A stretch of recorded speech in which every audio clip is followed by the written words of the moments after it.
Hello everyone, welcome back to my channel. সবাই কেমন আছো? আশা করি সবাই খুব খুব ভালো আছো, আর আমিও খুব ভালো আছি। কালকে ছিল মকর সংক্রান্তি, পিঠেপুলির দিন। আমিও অনেক পিঠেপুলি খেয়েছি। আর কে কে পিঠেপুলি খেয়েছো তোমরা সবাই আমাকে কমেন্ট করে জানাও। তো যাই হোক, আমি এবার কেকের ব্যাপারে কথা বলি। এই কেকটা একটা ডোরেমন কেক ছিল। তো প্রথমে যেই ড্রয়িংটা করেছিলাম সেটা আমার ভালো লাগেনি। তারপরে আমি আবারও দ্বিতীয়বার ড্রয়িংটা করে নিয়েছিলাম। যেহেতু এটা হাফ পাউন্ডের মধ্যে কেক ছিল, তাই আমার একটু প্রবলেম হচ্ছিল। প্রথমে এটা আমার একটা অনেকটা ছোটোবেলার বান্ধবী অর্ডার করেছিল। তো ওর ছেলের বার্থডে ছিল, তাই ও 1 বছরের বার্থডে ছিল, তাই ও আমার কাছ থেকে এই কেকটা অর্ডার করেছিল। প্রথমে কার কেক নিতে চেয়েছিল, কিন্তু হাফ পাউন্ডের মধ্যে কার কেক করা অনেকটাই অসম্ভব ব্যাপার বলা যায়।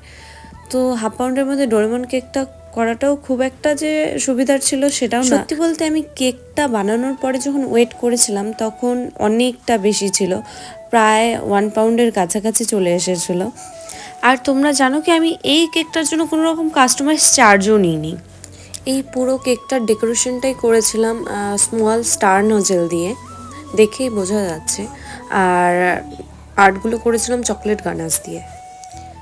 যারা কেক বানাও তোমরা সবাই হয়তো জানো যে এই সব ডিজাইনের কেক বানাতে গেলে হাতটা কতটা পরিমাণ ব্যথা হয়। তার মানে বুঝে নাও যে এটার উপরে আমার কতটা পরিমাণ পরিশ্রম হয়েছিল। কিন্তু আমি তাছাড়া এক্সট্রা কোনো চার্জও নিইনি তার থেকে।